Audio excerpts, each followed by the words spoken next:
following program is brought to you by your friends at Podcast One. Picture a lake. The water is still, but if you toss in a pebble, a ring forms. The water ripples out from where the pebble landed, getting larger and larger. Eventually, the ripple fades. But underneath the surface, at the bottom of the lake, the pebble is still there. Traumatic events, like a murder, can have the same effect as a pebble in the water. When a murder is committed, the trauma isn't isolated to the victims of the crime. The trauma creates ripples that touch those around them. In the case of Ed and Minnie Maurin, a couple in their early 80s, the trauma's impact continued to ripple long after they were murdered in 1985. There are 120,000 unsolved murder cases in America. Each one is called a cold case, and only 1% are ever solved. This is one of those rare cases. I'm Brooke, and this is Cold Case Files, the podcast, based on the hit show currently airing on A&E.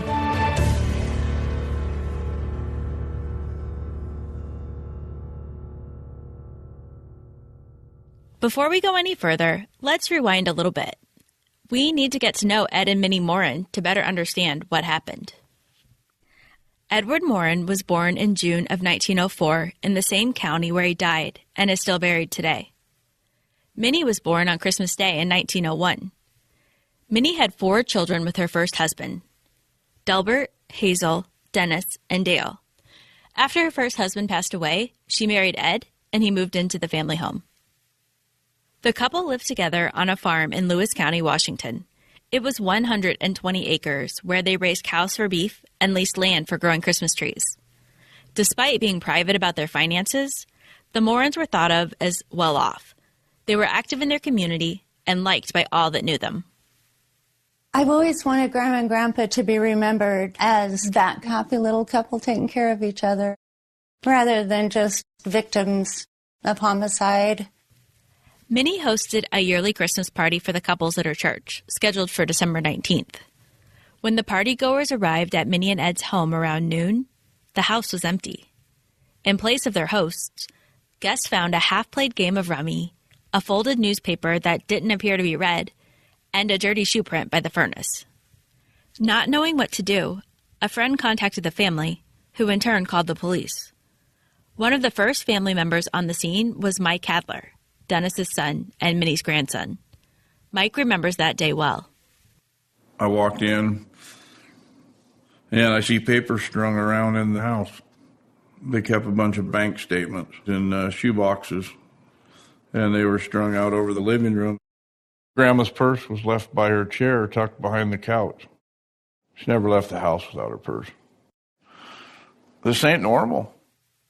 Mike's perspective is the one that called to me most when researching this story.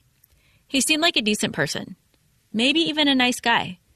But at some point, that changed, and his choices became reflective of the pressure he was feeling.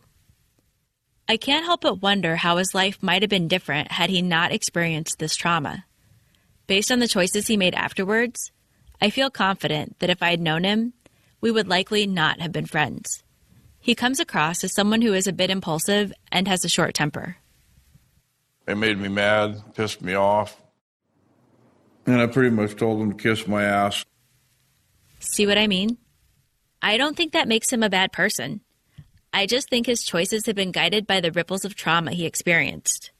Would I make those same choices if I were in his shoes? I don't know.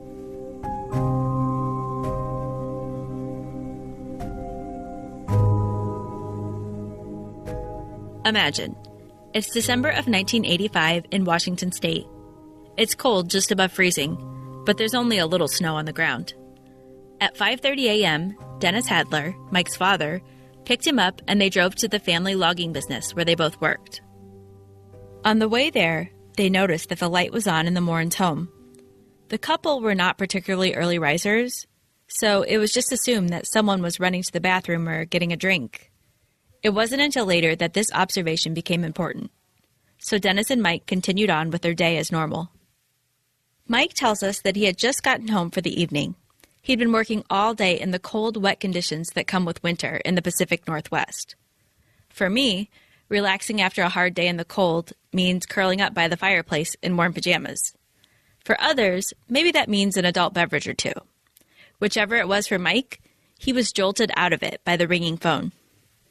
I had dinner and was headed off to bed when my dad called and said, "You need to come down to Grandma and Grandpa's." And I knew something was wrong right then. I got in my truck, left my ranch, went down, and there was many things going through my mind. It was spinning fast, I know. Around the corner, and I see all the cop vehicles. Felt like my heart dropped out of my chest and hit the bottom. As soon as I got out of my pickup, I was greeted by one of the officers. He said, "We don't know for sure, but your grandma and grandpa is missing, and there looks like there's been some foul play." The next day, a tip was called in. A car resembling Ed and Minnie's was parked at the local mall. The tipster also had some information about a possible suspect, dressed in an army jacket, and running from the car. When the officer on the scene approached the car, it was early morning. The sun hadn't melted the frost from the windows. So, to preserve any possible fingerprints, he gently breathed warm air, melting the frost on the glass, so he could see inside. Once he did that, he could see that the car was covered in blood, which would probably be burned in his brain for the rest of his life. There was a red blanket covering the seat. The detectives could see damage from what appeared to be shotgun pellets going into the dash. Mr. Maurin's hat that he's known to wear all the time was laying on a floorboard, and still no sign of Ed and Minnie. That's Chief Detective Bruce Kimsey. We'll hear more from him later. Ed and Minnie were missing. Their car was covered in blood. And with each passing moment, the family became more worried. The community formed search parties, which scoured the woods looking for the couple. But ultimately, the search turned up nothing.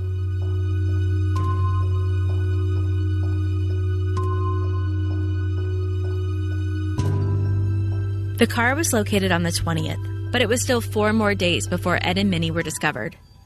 A family friend found their bodies abandoned on the side of the road, dumped the way someone might treat an unwanted piece of furniture or garbage. For Mike, one search was over, but another was just beginning. I was out scouring the different county roads when I got the call over the radio and said they had found their bodies. I can't imagine myself in his position.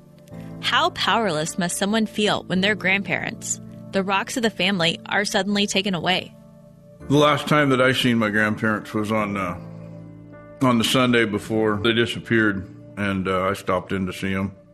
Took my grandfather down to the store, got milk and eggs and bread, not realizing that that's the last time you're going to be able to touch them or hold them or talk to them or see them or anything.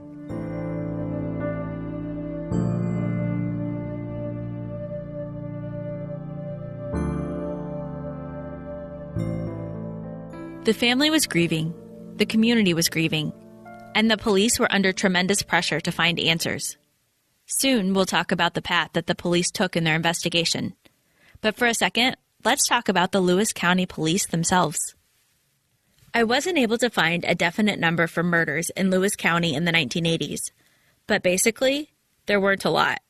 So, I formed the opinion that while they were determined and well-meaning, the Lewis County Police just didn't seem to have much experience when it came to murder investigations. It's not a fault, it's just an observation. We really wanted to succeed. That's David Nizer, the lead detective on the initial investigation. But we had no murder weapon, no fingerprints of suspects at the crime scene, no DNA evidence because there was none in that day and age. David wasn't alone in wanting answers. At Ed and Minnie's funeral, Dennis made his mother a promise. I put my hand on the casket, and I said, "Mom, we're going to catch him." At the time, I don't think Dennis realized the weight of what he was saying or how long it would take before that promise would be kept. On to the investigation after the break.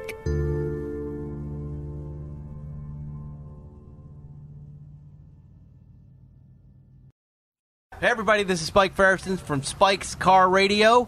We're out here in the porch of at the Malibu Kitchen at the Malibu Country Mart every weekend doing podcasts. My first guest is Jerry Seinfeld. He's right here. We're going to have Jeremy Piven. We're going to have Chris Hardwick. See you soon on Spike's Car Radio. I think he's overprojecting for a podcast. And I love to overproject for podcasts. Join me every week at podcast1.com and Apple Podcasts. Frequently violent crimes are committed by someone the victim knows. It could be a family member, a friend, or just an acquaintance. The original investigators started to look at the family even before the Maurins had been buried. This is Prosecutor Meyer with the Lewis County District Attorney. Some family members were looked at a little bit harder than others simply because of their history, and one of those was Mike. Mike had a history with law enforcement. Mike was impulsive and had a self-admitted short fuse. He'd made some poor choices which earned him a bad reputation. That was enough for investigators to consider Mike a suspect. Here's a recording of the police staking out the funeral. Recording? Mm-hmm. Here comes the casket. A couple of the people we want to talk to.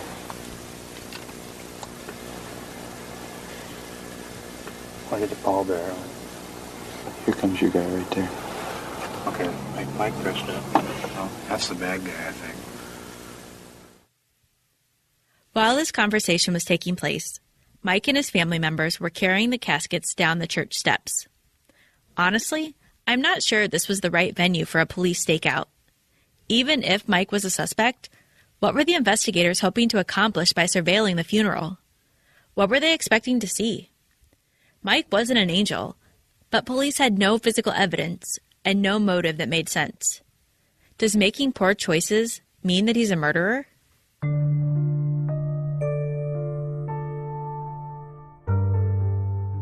The police also looked at another of Minnie and Ed's grandchildren, Rodney. He recounts the feelings of guilt that he had just being questioned by investigators. Whenever you have these type murder deals, it's usually always a family member or something like that, they say, that does it because they're all disgruntled or whatever. So they come and ask you these questions. I call it interrogation. It made you feel like you're guilty. But the family didn't really offer any promising leads, so investigators turned to eyewitness accounts. Remember the tip about the car in the parking lot? The witnesses were also able to describe the person they saw near the car, which the police used to make a composite sketch of a suspect. Investigators showed the sketch to dozens of potential witnesses. It certainly didn't resemble Mike or Rodney Hadler. In fact, it didn't really resemble anyone. The police had no clear suspects and no new leads. So the case went cold.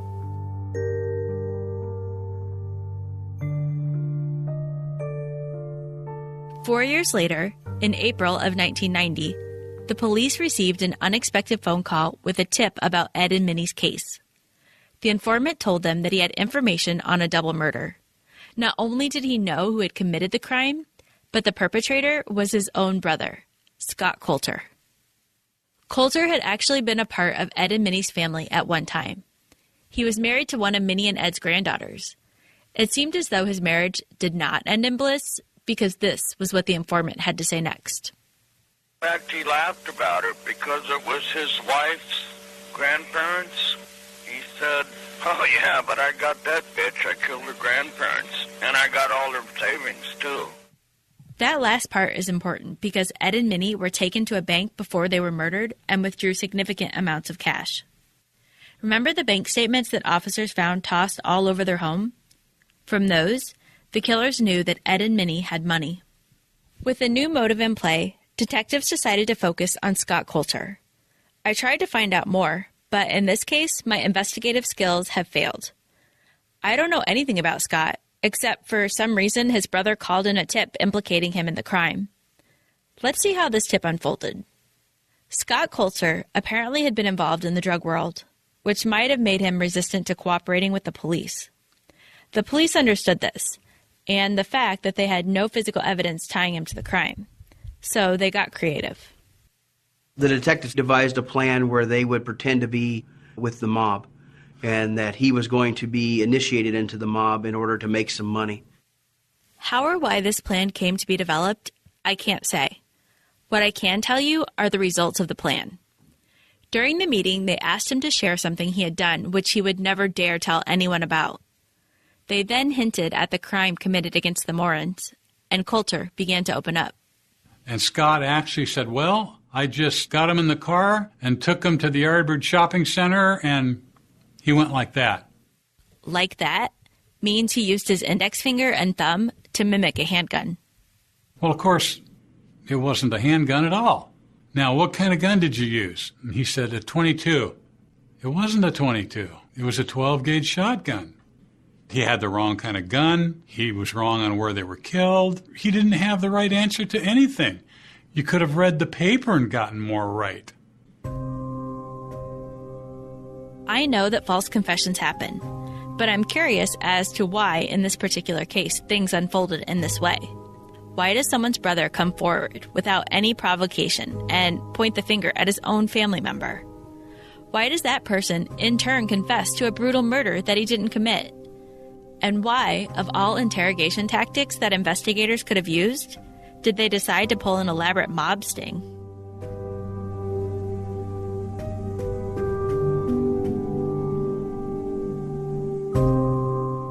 So another lead was dead, and the family was no closer to finding closure or peace. Even though the incident was 4 years prior, the ripples of trauma still affected them every day. The stress of the situation caused Denise to lose a pregnancy, and Dennis to have reoccurring night terrors. Mike, though, his entire life was being shaped by the cloud of suspicion that engulfed him. He had nightmares, but that was only the tip of the iceberg. He felt guilty, empty, and made poor choices which led to run-ins with the police. The same police he blamed for not finding his grandparents' killers. There was a lot of fingers pointed at me, but what are you going to do? It was really hard to clear your name. Makes you very angry. It turns you into a mean person instead of a loving, caring person. And I'd just go out and get drunk, end up in a fight. The cops came and got me. And I told them, don't you think you should be out finding my grandparents' killers? They weren't doing justice by my eyes. I'm not sure what justice would have looked like in Mike's eyes. I have to imagine that he felt helpless knowing that the killer was out there and there was nothing he could do. And that feeling of powerlessness to either solve the crime or eliminate himself as a suspect could be maddening. Every hour the investigators spent looking into Mike, the real killer was moving further out of reach.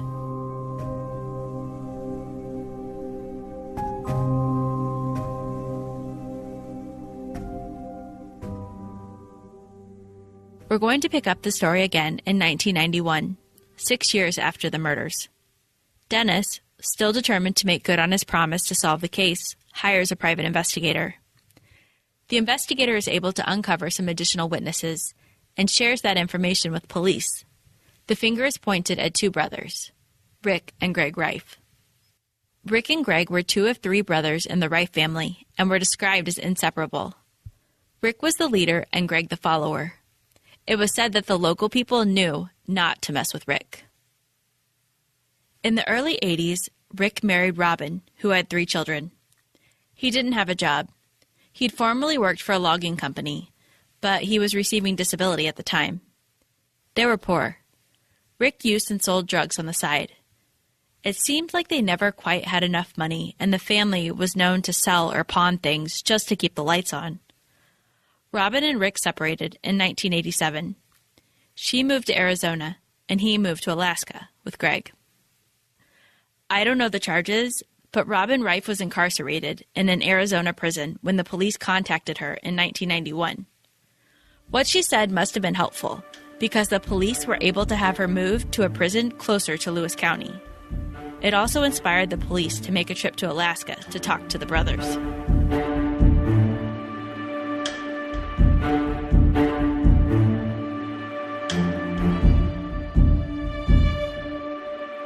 Greg Reif told investigators that he couldn't think and that he didn't remember what happened that day. At one point during the interview, he began to cry. Rick Reif had a different demeanor. He was calm. He told the investigators that he had moved to Alaska to get away from Lewis County. He didn't want to do drugs anymore. He didn't remember what he was doing on the day the Maurins were murdered. Eventually, he asked for an attorney. Neither brother was arrested. There just wasn't enough evidence. I believe the Lewis County Police did the best they knew how in their investigation. But in 1992, with no further leads, the case of Ed and Minnie Maurin went cold. This time for much longer.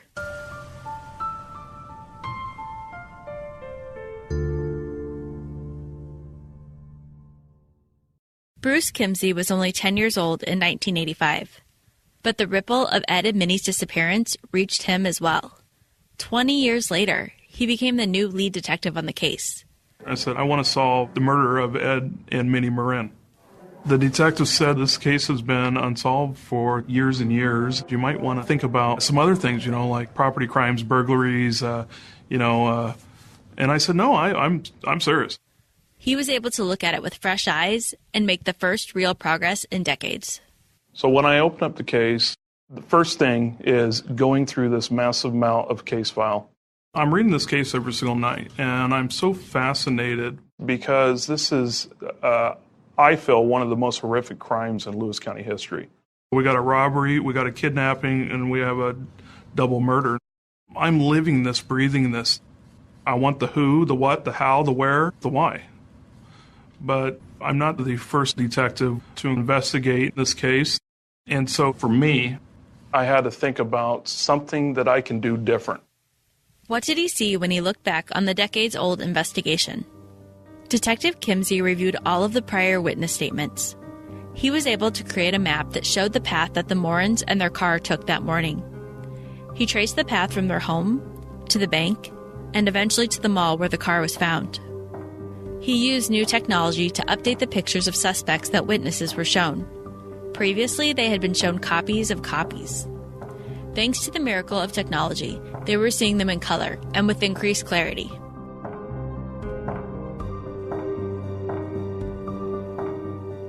A huge breakthrough came from a man named Jake Shriver. Jake was one of Mike's old friends and had been 17 at the time of the Maurins' murders. One night, Mike and Jake happened to bump into each other. After years of guilt, Jake couldn't take it anymore. He had to tell Mike what he had seen on December 19th, 1985. My mother was driving Highway 12 west. A car pulled out in front of us. It was an older car, and they were going slowly. So I said to my mother, I said, pass them. So we passed them, and it was the Maurins. It was foggy out, but I could see who was in the back seat. Mr. Maurin was driving, and in the passenger front seat was Mrs. Maurin. And in the back seat, there was two people. I knew them when I was young because they worked for the Maurins on the Christmas tree farm. I have so many questions. Who did he see? Why didn't he come forward sooner? What compelled him to come forward now? It was Rick Reif and Greg Reif. And I told him a few days later, Greg Reif walks over. He said, did you tell anybody? And I said, no. I said, I did not say anything to anybody. I said, I swear to God. And I had not said anything. And he said, well, if you say anything, the same thing that happened to them will happen to you. We'll kill your mother, we'll kill your brothers, we'll kill your father, and then we'll kill you.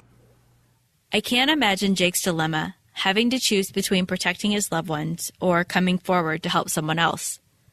I tend to feel compelled to do the right thing in most situations, such as reporting a crime. But what the right thing is, in this instance, isn't so clear. The trauma rippled out to Jake. Not only did he have to keep a terrible secret for so many years, he also lived in fear. Jake even started carrying a gun just for protection from the Reif brothers. Rick and Greg Reif were once again under suspicion. Investigators had a lead, but someone else knew about the Reif brothers too, thanks to what Jake had seen. Someone with an axe to grind. Yeah, you guessed it. Mike. These son of bitches are still sitting there living, and they took something out of my life that I'll never get back, that none of my family will ever get back. Mike took it upon himself to journey to Alaska. Motivated by revenge, he sought to carry out some type of vigilante justice. Some things just need to be done. And I ain't never going to be at rest or at peace until they're all dead. Mike's father, Dennis, knew that Mike could be a hothead. The thought never leaves your mind about who killed your grandparents. So when he found out about his vigilante trip to Alaska, he gave Mike a call, knowing that his son was on the verge of making a choice he couldn't take back. I would spend my nights going through bars, trying to find out where they lived. Dennis's message was simple. What would your grandparents want you to do?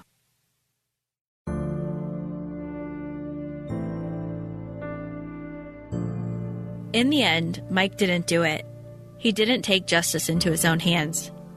Despite the years Mike had been traumatized, despite his own pain, and despite the loss of his grandparents, Mike was able to be the bigger man. I don't know Mike, but I'm proud of his decision.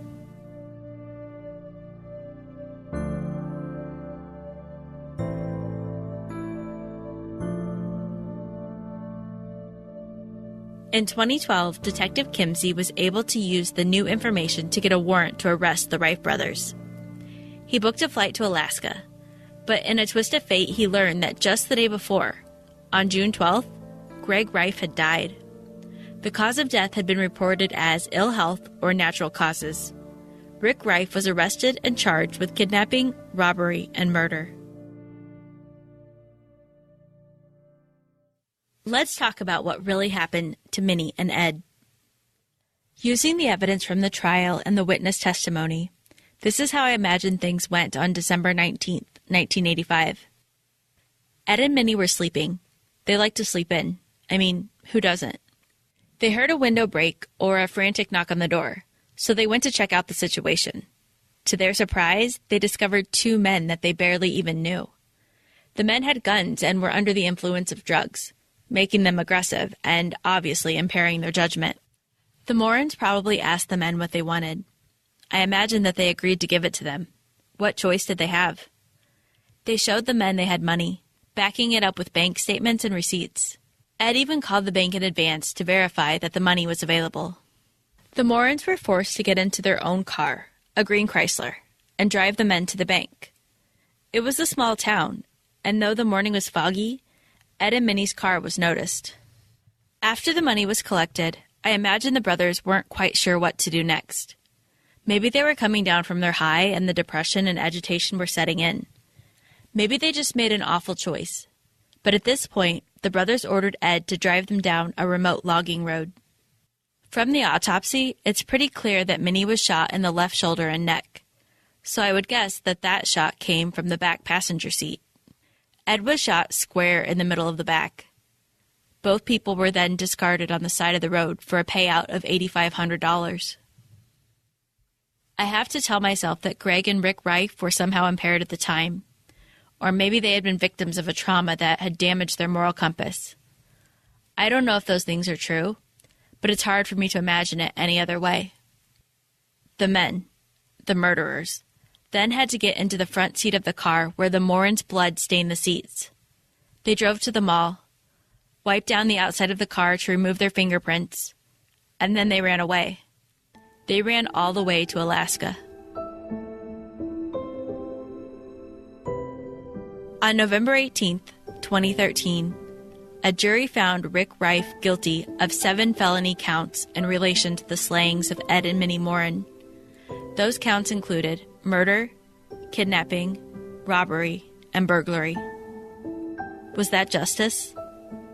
I don't know. Dennis Hadler was 84 at the time of this conviction, 1 year older than his mother was when she died. He kept his promise, though. They solved the case. I wonder how Mike is doing. I wonder if he's been able to find peace despite all that's happened. I guess what people don't really realize is my grandparents were only the first victim. Then you got the family. Ed and Minnie's murder started a ripple that spread to the family and the community around them. It affected everyone in some way. The 10-year-old boy who would grow up to solve the case, the witness who never felt safe, the grandson who wanted revenge. It seems like the ripple has stopped and the water is once again calm. But that pebble is still there, under the surface.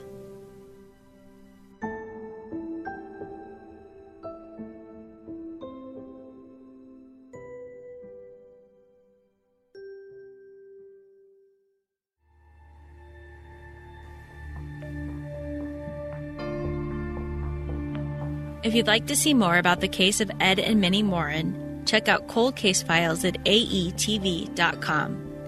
You can catch brand new episodes of Cold Case Files Thursdays at 10 on A&E.